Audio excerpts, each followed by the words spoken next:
Life Audio. Welcome to Christian Natural Health with naturopathic Dr. Lauren DeVille.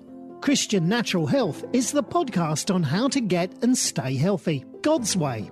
You'll hear topics on nutrition, exercise, sleep, avoiding toxicity, meditating on scripture, what supplements to take, stress management, defeating anxiety and worry, how to reconcile Eastern medicine approaches with Christianity, and a whole lot more.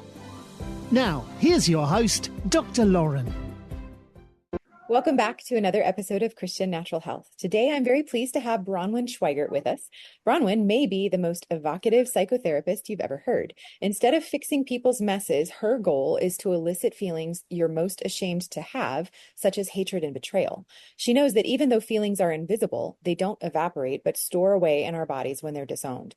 Bronwyn has a master's degree in counseling and another in nutrition. She's a public speaker, author, and licensed psychotherapist. Welcome, Bronwyn. Thanks for joining us. You're welcome, Lauren.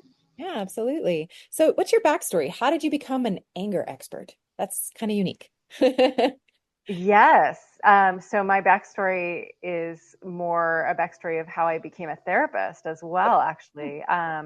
So my first, like you read, my first degree or my first master's and career was in nutrition. And I was not planning to go back to school and get a second master's or a second career. Yeah. But I fell myself into a very, very severe depressive episode. And I went to multiple therapists. And, each time, and this was back when it was in person only, and each time I would be sitting there thinking to myself during the session, I'm hardly functioning right now, but I'm still pretty sure I would make a better therapist to me than this person. And I went through about 4 different therapists during that season. That's not just my lifelong experience, but Right. yeah. And none of them were a good therapist for me. So I decided part of my healing journey for that depressive episode, and I had another after that was even worse in a way. But for that episode, going back to school and getting my master's in counseling psychology and then getting my hours, I really wanted to be that therapist that I needed for myself and be that for others. And so in retrospect, looking back at that depressive episode and the subsequent one that was not worse in maybe acuteness, but worse in like it lasted much longer, like years. Sure. I see that the common denominator was suppressed anger.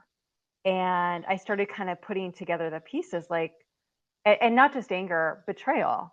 So betrayal is a specific type of anger. Betrayal is when someone we have expectations of, like a parent or a partner or, someone really close to us, is not meeting those expectations. It's not just any old type of anger. Anger can be at someone who cuts you off on the freeway. Sure.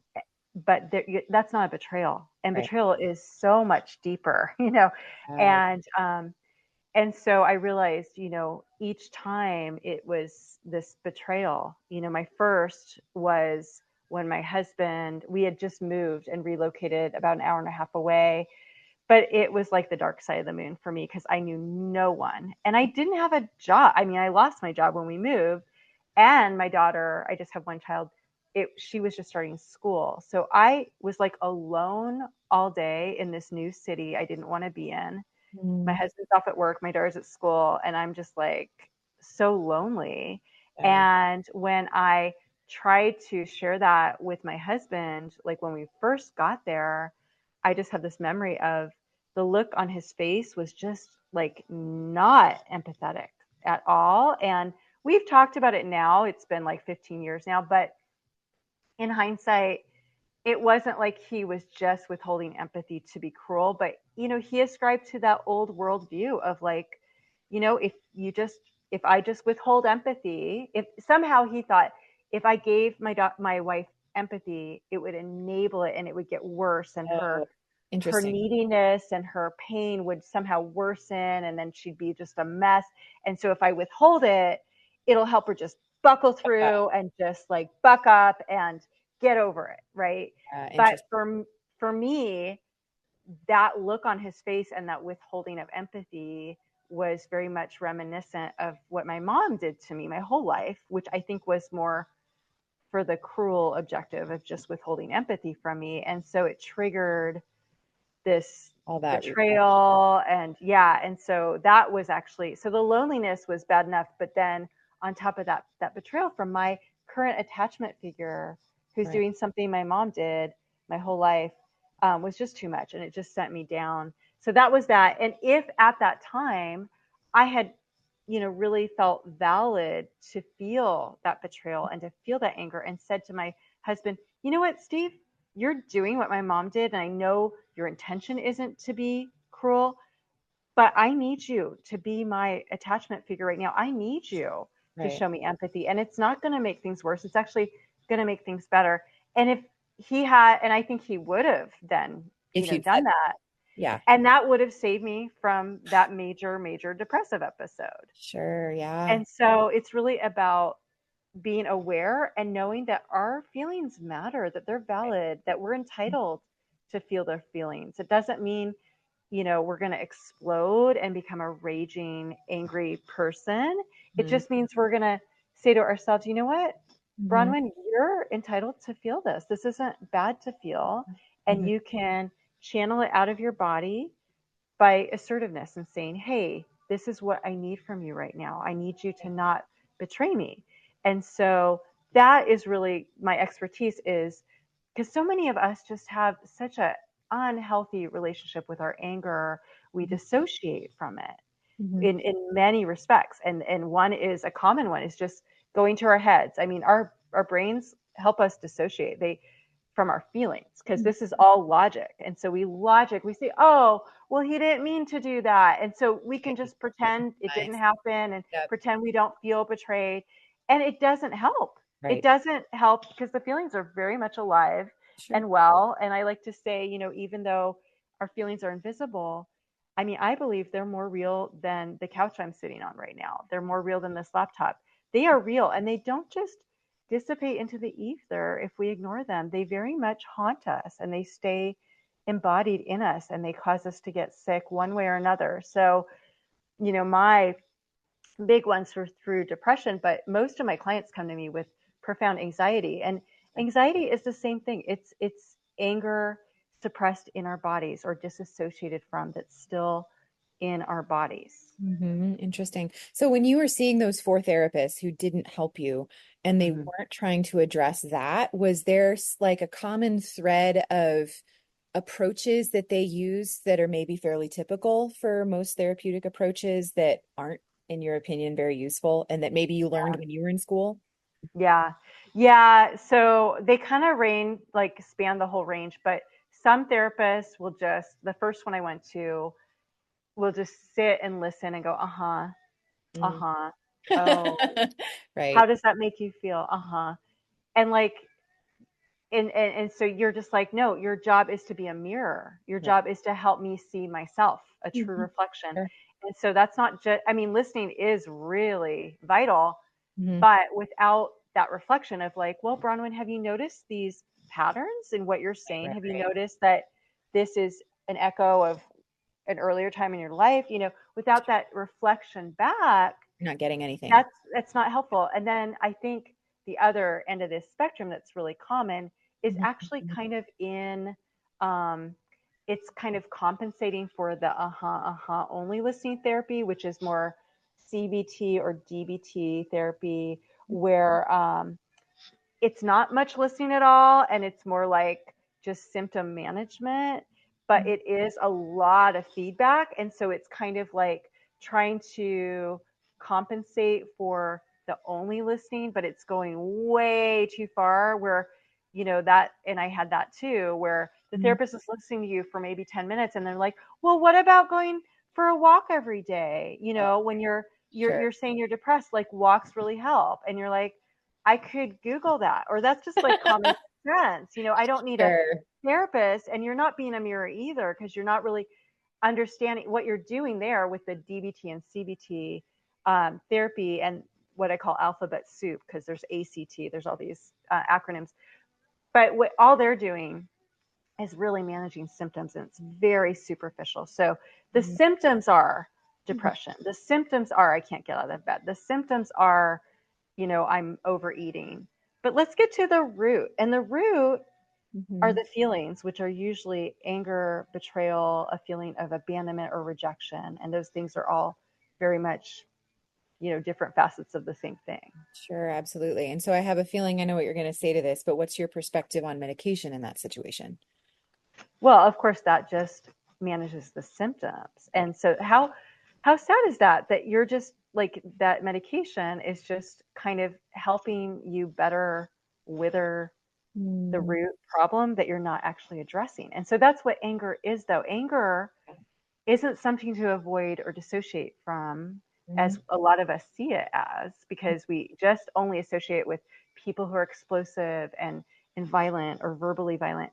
But Mhm. anger is a light on the dashboard of our emotional car saying, you know what, something's wrong. You need to check under the hood and resolve it and bring it to resolution. And so our anger is that signal, that warning that's saying there's a root problem and we Mhm. need to bring it to resolution. And so when we can develop a healthy relationship with our anger, Mhm. saying, you know what, I can feel this right now. I can just feel it in my body. All I'm Mhm. going to do is just allow myself to feel it in my body. Mhm. And it's going to tell me what I need to do. It's going to give me information, vital wisdom for how Yeah, to move forward. And right. so that is usually some kind of assertiveness Mhm. and or boundary or accountability. Yeah. Is this something that you learned in school or did you sit on your own? Okay, not at all. Not So at all. it's not their perspective. They don't seem to believe, or is the traditional view that the feelings aren't coming from some place real? Like, is it just that they're a chemical imbalance, or what is the prevailing theory? You know? Well, in school they don't give you one theory. They Okay. kind of expose you to all these different theories, and there are theories called like emotionally focused. Right. There's uh, internal family systems, which is more of a novel theory, which is working with, I don't use that per se, but working with the inner child, that is a theoretical Mhm. philosophy. And so they kind of expose you to all these different ones, but you are just like supposed to learn about them all and kind of pick and choose. And What most feels right therapists to you? call themselves eclectic, where they're using a little of this, but they're not, for me, the real theory that works is what we call attachment theory, because attachment theory um, believes that, in our early childhood with our primary attachment figures, Mhm. our young selves learned things that need to be unlearned currently, and we learn those through what we call imprints. So, if like I mentioned, I had a mother who didn't show me empathy or compassion, and so that's a trigger for me now in the present. So if I'm talking to you, Lauren, and you're like, yeah, yeah, and then you start looking away, and I'm still talking and you're looking away, like little Bronwyn is very triggered because that was a big imprint for her Sure. on, feeling rejected. And that was something. And so when we get that awareness and we go, oh, that's little Bronwyn feeling rejected. And instead of me exploding, I Mhm. can say, hey, Lauren, is this a bad time? Like, it looks like you're distracted. Mhm. And then maybe you're like, yeah, actually, my daughter's calling me and she just got in an accident. And I'm like, oh, okay, good to know. Right. Let's reschedule. So I can be productive with that feeling of Right. rejection instead of just, React. I can master it instead of Yeah. it mastering me. Right. Right. Absolutely. Interesting. So, is there ever an easy way, or easy is, I'm sure none of this is ever easy, but is there a way to help to identify when the emotion that is stuffed is because of a true trigger in your past as opposed to a thinking process that's warped? Do you know what I mean by that? Like, how can Mm. you distinguish? How do you approach that when it seems like somebody has a distorted view of the world? And maybe they're angry about something that either didn't happen or a distortion of something that happened where they believe something else about it. How do you use this approach in a situation like that? Well, can you give me an example? Are you thinking of something specific yourself right now? I'm thinking of something along the lines of like catastrophic thinking, like beliefs about the world, as in like I'm always going to be a failure, or everybody's always going to reject me, or something along Mm-hmm. those lines. In your Yeah. experience, is there always something that was completely legitimate at the foundation of that, or can it ever Mm-hmm. just be that the focus? Because my understanding of cognitive behavioral therapy, for example, Mm-hmm. maybe I didn't know what it was, but I thought that essentially it was recognizing if there's a false thought pattern that is keeping you stuck, helping you to shift out of that, as opposed to trying to dig up the foundation. So I wanted Yeah, to know, that's is what it there, is. Yeah. okay. Well, I mean, that's a really good point you're bringing up. You're right. That's what cognitive behavioral therapy is. Mhm. And if only it were that simple as just like identifying this faulty belief and going, oh, that's That's actually wrong. not that's actually not true.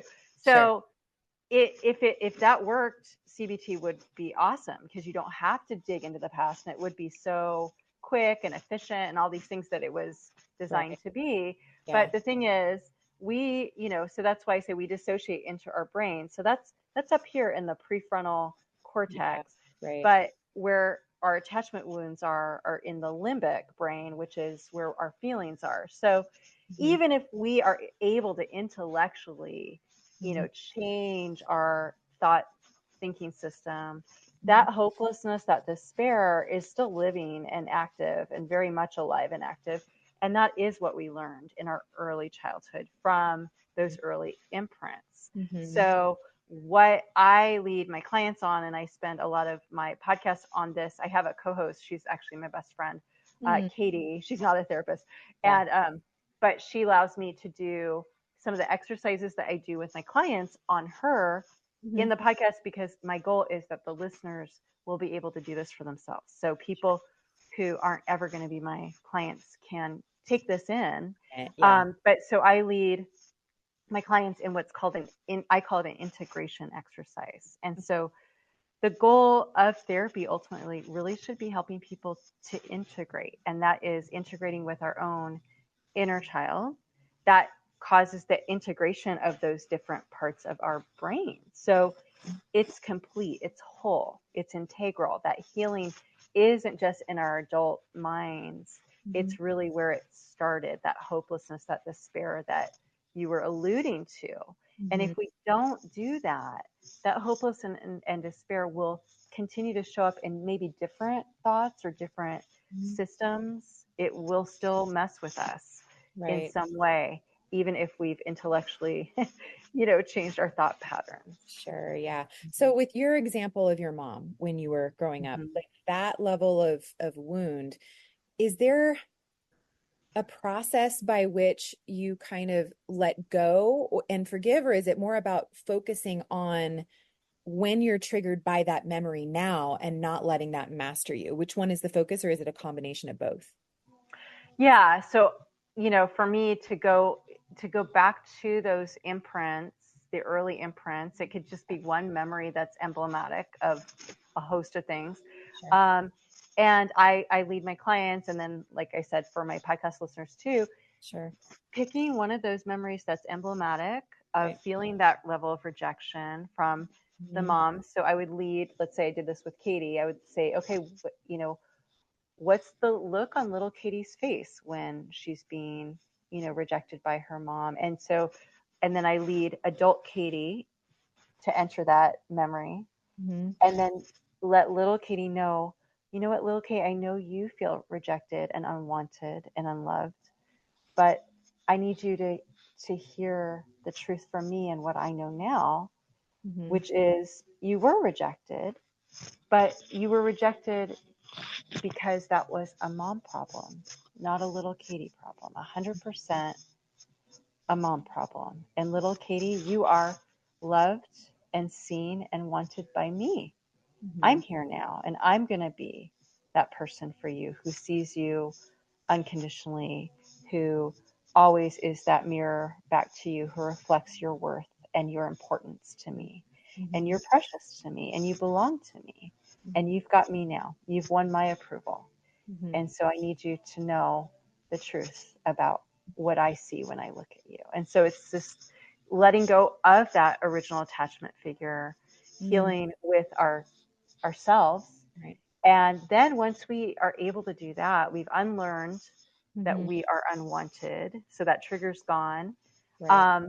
Not like 100%, but it's Of course. really subsided. Sure.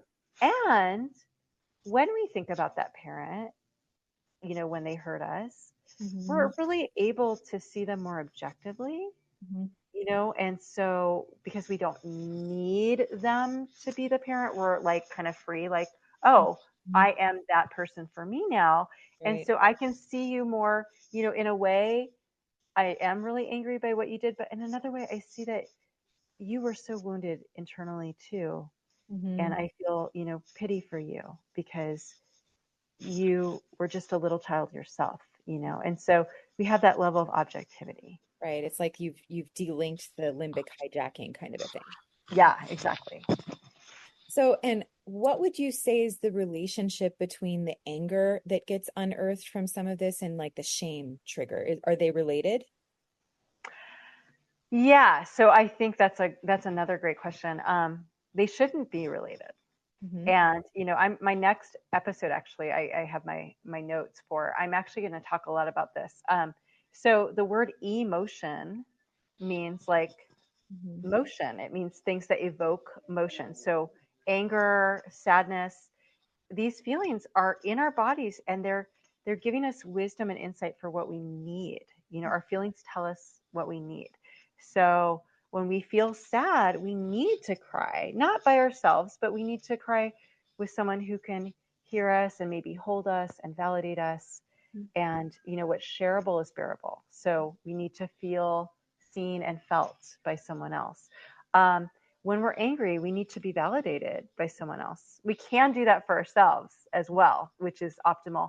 But anyway, emotions are designed to move us. They're designed to give us wisdom into how to heal. But shame is not an emotion. Shame is just a feeling. Okay. And a lot of times I think we conflate it with other emotions. It's not. It's not meant to move us. It's not, Like a you state. know, Yeah. what's that? Like a state of being almost. It's a state of being. And unlike all the other feelings are there from birth. They're, you know, God-given. We were born into the world with feelings that are designed to give us wisdom. Shame is actually a social construct. Shame is always learned, always learned. And so it's not native. It's not a native feeling, and it doesn't move us anywhere. It actually shuts us down. And it shuts us down so much that we dissociate from it. I have, you know, had clients tell me, like, when they start dissociating because they're ashamed of themselves, they start doing things. It's like they feel like they're not even in their bodies. And then later they're like, I can't believe I said those things. I can't believe I did. I mean, talk about Jekyll and Hyde. Shame, that's what it causes us, what we call in therapy, to split. Interesting. Shame makes us split. And a lot of people do split from their own anger because they were taught That it's by bad. their primary attachment figure that it's shameful. Don't feel angry. That is shameful. So we split from our own anger and we dissociate from it. And then it masters us instead of us mastering it by channeling it out in healthy ways. Right. It masters us. And so, but then those same people, when some of them, when they're confronted by it later, they don't even remember it, or they're in this kind of denial, because that's another kind of splitting or dissociation, where they'll be like, I didn't say that like that, you know, and that's all shame. It's only negative. It's only damaging. Yeah. So part of the process sounds like getting people, if they have that idea that anger is bad, rewriting that and recognizing that it's okay and it has a positive impact or positive purpose. What can you briefly state that? What is the positive purpose of anger? The positive purpose of anger is to give us wisdom to how to resolve a root problem. And anger is always a secondary emotion, not a primary. So under the anger is some kind of hurt. Again, usually from a feeling of rejection, abandonment, betrayal. Yeah. Interesting. So, one of the things that occasionally talk about is the fact that the idea that there's no such thing as an angry person. Is this why? Because anger is kind of like a higher level of something else that's underneath? No, well, that is true, but I like to say that there's no such thing as an angry person, because that's like saying, well, I'm a breathing person and that person's not a breathing person. Like Oh, all I all all humans have anger. yeah. And so I don't like that stigma, oh, she's an angry person, I'm Uh, not an angry person. It's like, are you breathing? Are you human? Then you have anger. sure. And so it's just a matter of your relationship to your anger. You're Right. either likely suppressing it Yeah. or exploding. And Mhm. there's very few people who are just in the healthy, assertive middle where they're like, hey, Lauren, you said you'd show up at 10 and you came on the call at 10:20. What's up with that? That's my anger being channeled out in a Mhm. healthy way. That's assertiveness. And Mhm. it gets underreported. It's not as sensational as what we associate with real anger, right? But it is real anger. Sure. Yeah, that makes sense. So, when people are first digging up, or unearthing some of the things that have been suppressed long term, I imagine for many people there's a fear that, like, what if I bring this up and I can't control it? And that's part of the reason for suppressing it, I would imagine. What do you say to early or um, clients earlier on who Mm. have that concern or that fear? They don't want to go back into to potentially bring up old trauma. Yeah, there is a lot of fear, but I don't think it's so much of that as um, fear of abandonment. How so? So most of the people who come to therapy, I would say the majority are on the codependent spectrum. Those are Okay. the ones who have the anxiety. That seems to be Okay. more for codependence. And codependents are the ones who come to therapy because they say, Bronwyn, what else can I do to help fix my relationships, to help other people? How can I twist myself more into a pretzel than I already am to make everyone happy in my life? Hmm. And I'm like, yeah, you can't. Hmm. And those are some toxic people. And they're like, oh, no, no, no. I just need to twist myself more into a pretzel so that they won't be so angry at me. Hmm. And I talk a lot about codependency. I have a whole podcast Yeah. on that. But what they all have in common is they learned very early in their childhood, probably around age 2, when they first started to differentiate from their parents at the terrible twos, Hmm. and the parent didn't like that, wasn't okay with the child differentiating by saying no and mine and those things that 2-year-olds say. They learned, maybe with just a look on the parent's face, or maybe words, but maybe more just like seeing some silent treatment going on, Hmm. that if they show their anger or differentiate or Hmm. say no or have boundaries, that mom's going to abandon them, at least for a while, Hmm. mentally, emotionally, maybe physically.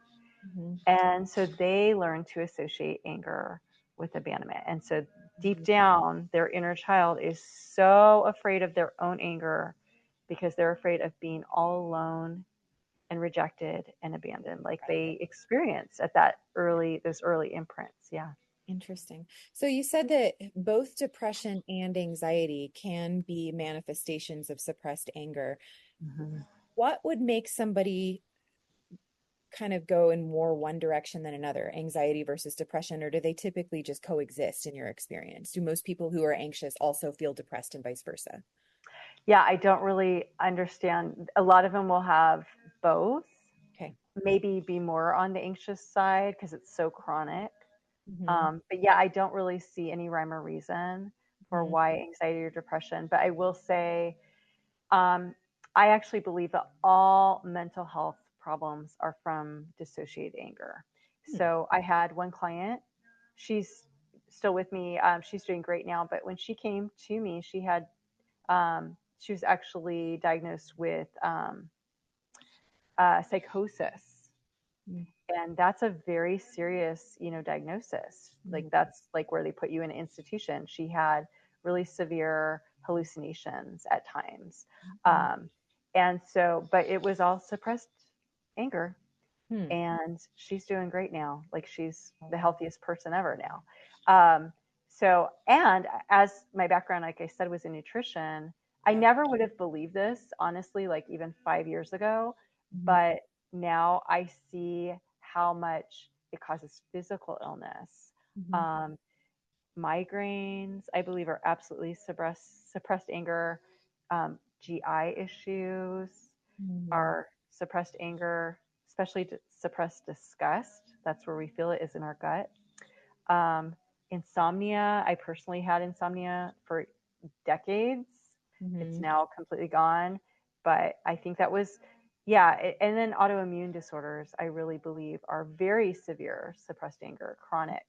And I believe our bodies are speaking to us. Actually, I believe when we can get out of our heads and into our bodies and really listen to our bodies and learn to attune to our bodies, those are our inner child speaking to us and saying, hey, Bronwyn, for me, my insomnia was little Bronwyn saying, you need to see our Father for who he really is. You need to really stop dissociating from reality and being in denial about who he is. You need to see that he's actually just as evil as your mom, and you need to have a boundary with him. And the minute I started doing that, I started sleeping like a baby for the first time in 30 years. So, yeah. And so, how does your first degree in nutrition play into your practice? Does that ever, is that part of the recommendations that you give your clients as well? No, that would be, again, more of a CBT approach because it's treating symptoms. I really see our relationship with our bodies and ourselves. Once we heal that, or even start healing our relationship with ourselves, we naturally want to self-nurture, and that is through a healthy diet. And I think, the CBT folks have it all wrong. If you can tell people what to eat, they're not going to last for more than a couple of weeks, and until they heal their relationship with their selves, which is healing their relationship with their anger. Those are one and the same. And so once we start doing that, I have clients come to me out of nowhere. They'll be like, I started shopping at the farmer's market, and I'm like Googling all these recipes, and I'm eating so much better. And they don't even know I have a master's in nutrition. They have no idea that my first career was in nutrition. They're just telling me, and they're like, I started exercising. I just feel so good. And so I feel like the more we start internally coming to life, the more we just want to be more and more alive. And those outward manifestations just come naturally. Fascinating. Very cool. What have I not asked you that you want to make sure you leave with our audience? Yeah. So I would say, to summarize, in a nutshell, our healing our relationship with ourself means being true to ourselves and not betraying ourselves. When we do betray ourselves, we're going to get sick physically or mentally or both. And you know what? Being true to ourselves is not selfish. It isn't even like, I don't even like the phrase putting ourselves first. I don't like that, because that implies other people and other things are second, and there's some kind of hierarchy. When we're true to ourselves, when we don't betray ourselves, we come more fully alive. That makes us integrate. And what we find is we have so much more to give others. And most people, not all, because they're not all safe people, but most people just enjoy us more because we're more alive, and they trust us more because we're more, what you see is what you get. We're more integrated, we're healthier. So everyone benefits from us being true to ourselves. Yep, absolutely. Where can people go to learn more about you? Yeah, so my podcast is Angry at the Right Things, and I think I have 20 episodes now, soon to have 21. And it's just about 20 hours of me and Katie talking about all these things more slowly, and then doing the integration exercises. Awesome. Well, I will link to that in the show notes. And thank you so much, Bronwyn. This has been really fun. Appreciate it. Thank you, Lauren. Thanks for having me. Are you looking for a holistically minded healthcare practitioner who truly treats root cause rather than symptom suppression? Unfortunately, even in the alternative healing professions, this isn't a given. That's why I've created wholehealthdoctor.com, a resource to help connect patients to healthcare practitioners in their area who share a root cause philosophy. Alternatively, most of the practitioners listed also practice telehealth. So if there isn't anyone local to you, you can still find a great practitioner to help you regain optimal health. Go to wholehealthdoctor.com. That's wholehealthdr.com. Type in your location or adjust the specialty that you're looking for and find the practitioner who's right for you. Thanks for listening to Christian Natural Health. This show is run by you, so please write in with topic and guest suggestions for future shows. For more great content, subscribe to Dr. Lauren's blog at www.drlaurendeville.com or follow her on Facebook or Twitter at Dr. Lauren DeVille. If you enjoyed the show, don't forget to share it with your friends and give us a 5-star rating in iTunes. It really helps us to stand out so other people can discover great content as well. Have a great week and God bless you.